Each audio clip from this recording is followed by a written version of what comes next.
came across an old article from New Scientist, just from the early 80s, which Stan wrote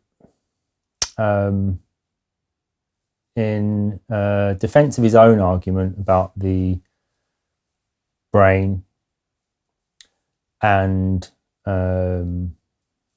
as a rebuttal against the split brain theory of Sperry and Ornstein, which won them the Nobel Prize.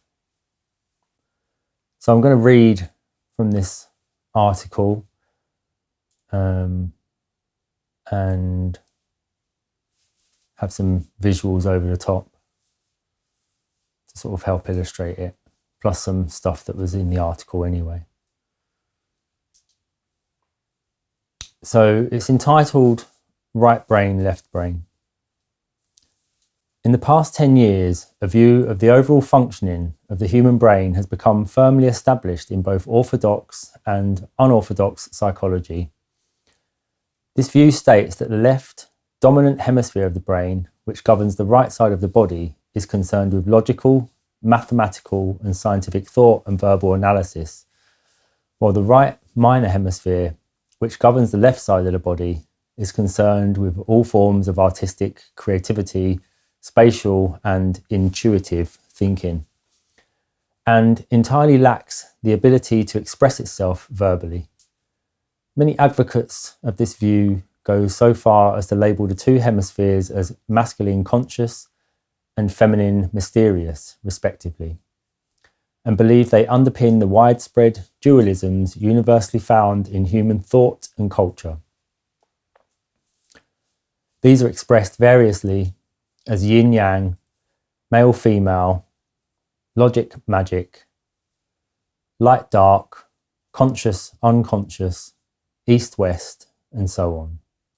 This picture of the brain, at first sight rather satisfactory and apparently supported by many kinds of experimental evidence, is, on closer examination, very unsatisfactory indeed. In the early 1960s, neurosurgeons discovered that patients with progressive and incurable epilepsy could be dramatically and permanently improved by an operation which separated the two halves or hemispheres of the main brain, specifically by cutting through the corpus callosum, a broad band of nerve fibres which connect these two halves. The first surgeons to perform the operation were led to this dramatic form of treatment by the psychologist Roger Sperry and others who had for some years previously been conducting experiments involving the separation of the two halves of the main brain in animals in order to study the possible localization of forms of learning in the nervous system. In these split brain experiments, in animals, it was first discovered that motor and discrimination tasks taught to one half of the now divided brain could not be performed when only the other half was available. If made to use the other half of its brain alone by manipulating its field of vision, the animal had to relearn the problem from scratch. There was no shortening of the time taken to learn the task by the second hemisphere. The part of the brain under discussion is the cerebrum, the outer part of the brain visible as soon as the top of the skull is removed. The cerebrum is clearly divided into two halves known as the cerebral hemispheres. Because of a crossing of nerve fibres lower down in the brain, impulses from the right side of the body reach the left cerebral hemisphere, and impulses from the left side of the body reach the right cerebral hemisphere. Most people in the world are right-handed. In Britain, something in excess of 90%. In addition, in most people, the main speech centre is located in the left hemisphere. The tradition has therefore grown up of calling the left part of the brain the dominant hemisphere and the right half of the brain the minor hemisphere. Experiments performed with human split brain patients after their recovery from the operation showed bizarre results. If such a patient holds a pen in his or her right hand but is not allowed to see it, he can name or describe what the object is. But if the patient holds the pencil in the left hand, he is unable to name or describe it, even though he does know what it is. We know that he knows what it is because he can successfully pick out a pencil from a jumble of objects by feel alone using the left hand. In another experiment, a patient has to state whether a red or green light is being flashed on a screen. The visual information is presented in the left visual field, so is sent only to the right hemisphere. The patient can only guess at the correct word for the colour, for sometimes he gets it right and sometimes he gets it wrong. At this point, I should state that I do not dispute that in many adults, certain functions are habitually carried out by one or other hemisphere, but I shall argue that these apparently straightforward experimental results mask an astonishing truth. I shall now consider a number of case histories of a different kind of brain surgery and its effects, as described by the surgeons reporting the work. The past few decades have seen a marked increase in a brain operation in which one whole cerebral hemisphere is completely removed, a hemispherectomy. The results of this operation in children are already of the greatest interest for the matters I have been discussing, but still more interesting are the results of this operation when performed on adults. These also make clear which of several possible interpretations of the infantile operations is the correct one. Many of the physicians involved in the operations, and especially John McPhee at the National Hospital London and Roland Kreinow in South Africa, have themselves begun to question the conclusions of Sperry, Robert Ornstein, the chief popularizer of Sperry's work, and their supporters. What the many operations on children of various ages demonstrate, beyond argument, is that all intellectual functions of the brain and all motor functions can be properly performed by one hemisphere alone, and that it makes no difference which hemisphere it is. The so-called minor right hemisphere is as equal to these functions as the so-called dominant left hemisphere, and in neither case is there major loss of any allegedly localized function of the removed hemisphere. To appreciate the remarkable phenomenon of transferred functions, a complete misnomer, after childhood hemispherectomy at various ages, it helps to understand just how early in life the brain apparently becomes set in its ways. Actual physical nerve connections in the brain, governing sensation and movement, are already completed by the age of 2 years. Handedness, the preference for the use of either the right or the left hand, is also established in 92% of children by the age of 2. In the years from 2 to 6, the nervous foundations and the actual ability to communicate by speech and writing are perfected. Therefore, intellectual development accelerates dramatically, suggesting some kind of completion. Thereafter, intellectual development accelerates dramatically, suggesting some kind of completion. One ought therefore to be surprised first at any switch involving sensory or motor capacity after the age of 2, and secondly, involving speech after the age of 6. But when one comes to the case of a 47-year-old man with left hemispherectomy, one can only be flabbergasted. The following report comes from Aaron Smith of the Nebraska College of Medicine. The patient, EC, was right-handed and right-eyed in all tasks, as were his mother, father, 2 brothers and 2 sons. He began suffering from attacks of speechlessness coupled with seizures of the right arm and right side of the face. These circumstances, as well as neurological investigation, established that EC was also speech dominant in the left hemisphere. On admission to hospital, an extensive soft tumour in the left side of the brain was diagnosed. Full left hemispherectomy was performed. Immediately following the operation, the patient showed, as would be expected, paralysis of the right side of the body, and severe distortion of his ability both to comprehend the speech of others and to express himself verbally. But 10 weeks after the operation, he could repeat single words on command and occasionally communicate in question and answer. By the 6th post-operative month, when asked, "Is it snowing outside?" EC could smile and reply, "What do you think I am, a mind reader?"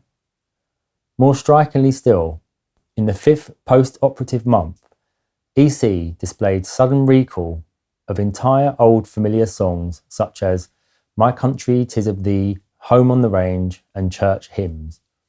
The use of the word sudden is of great interest. 2 other cases of the removal of the left dominant hemisphere in right-handed middle-aged individuals are on record, 1 male and 1 female. Although these are not reported in such full detail, nonetheless, as Smith remarks, the findings in all 3 cases are strikingly consistent.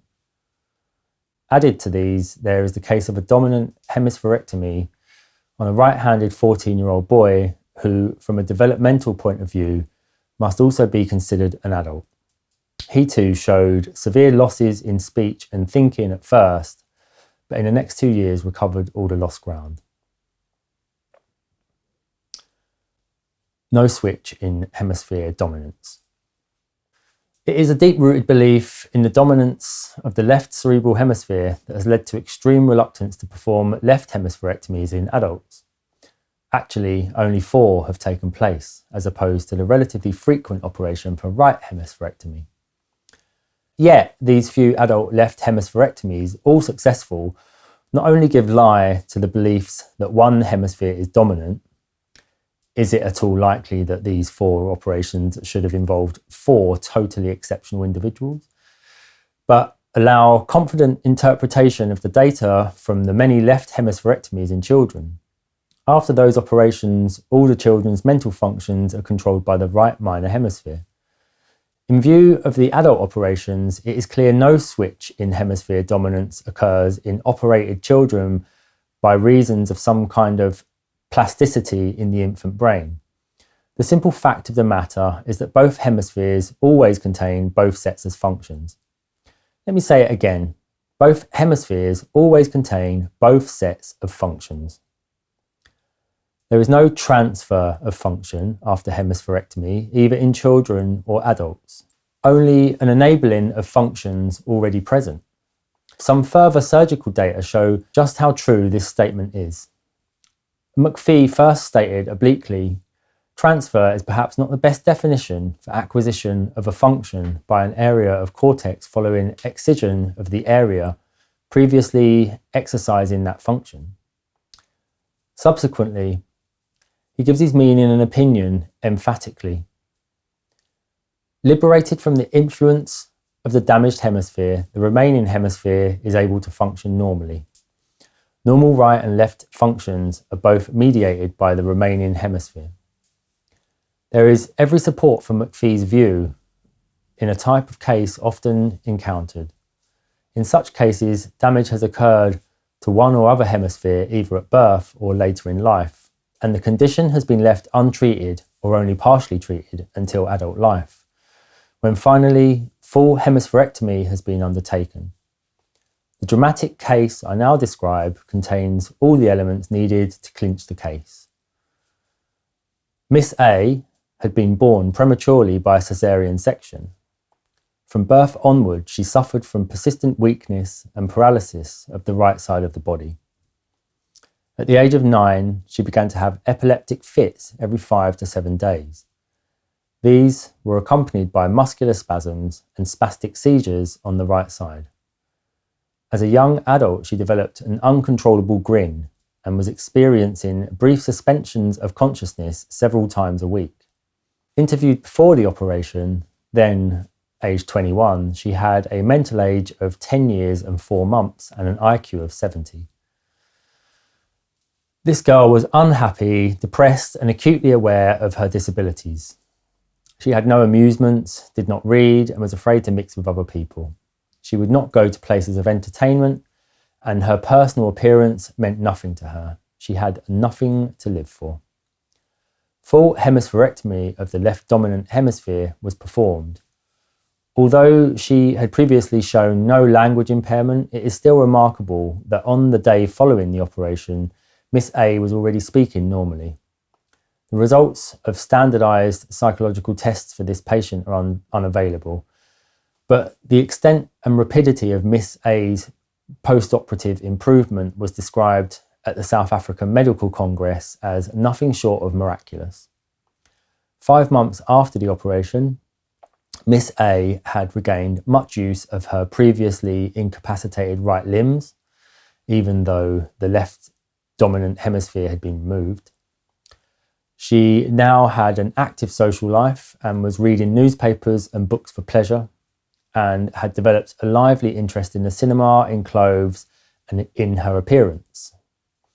1 year after the operation, she was working normally in an office.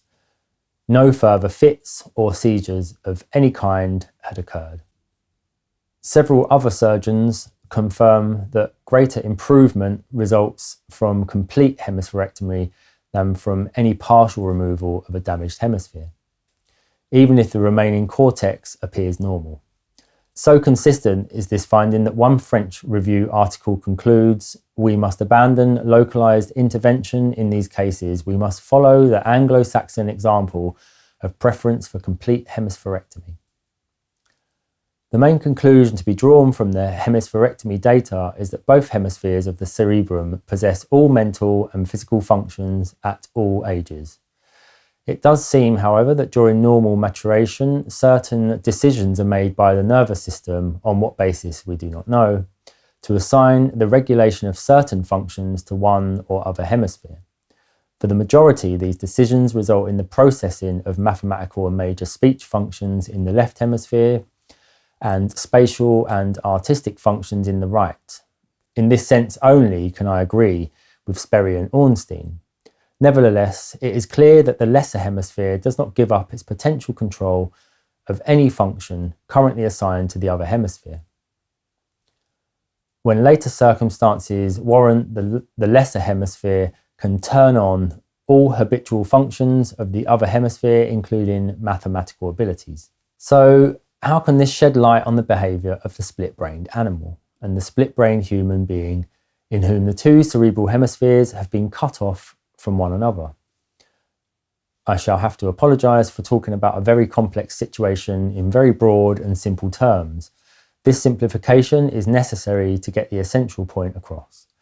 If one magnet or electromagnet is placed in the vicinity of another magnet, or if a magnet is placed next to a wire carrying an electric current, the respective fields of each magnet or source distort each other. They continue to do so for as long as they remain in proximity. But when removed from each other's vicinity, the field of each individual source resumes its correct shape. Consciousness, or at any rate the field in which consciousness is manifested, is almost certainly an electromagnetic phenomenon. In all probability, a large series of such phenomena generated by the central nervous system. If a bar magnet is cut into two halves, it forms two distinct and complete bar magnets, each having two poles and behaving in every way like the parent magnet. I suggest that what happens when the cerebrum of a living organism is bisected is that a step is taken towards the creation of two electromagnets where one was before. But if left in each other's vicinity, neither is able to present an undistorted field. A similar situation also arises when one hemisphere is damaged but left in situ. The proof of these statements is quite clear from the neurosurgical record. When one hemisphere is totally removed, the remaining hemisphere often immediately gives evidence of possessing the lost faculties of the excised hemisphere. And when a diseased or damaged hemisphere, which has remained in position for years and sometimes for decades, is removed, the performance level of the non-diseased hemisphere often shows immediate significant improvement. But these cases fit the theory of the distortion of permanent fields, and both, I think, allow no other explanation. One point in conclusion. As a psychologist, I'm in no position to make recommendations to surgeons concerning the details of brain surgery as such. But I would like to say that to a psychologist, the psychological integrity of the one hemisphere patient seems infinitely preferable to the often nightmarish dissociations shown by the split brain patient. So that was a piece from News, I think it's from about 1981 or something when Stan wrote it.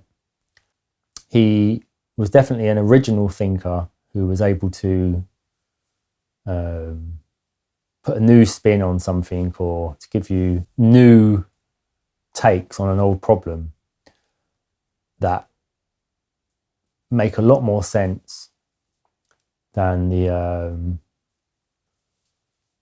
exceedingly complicated theories that we've been given about both man's origin and the organisation of the brain.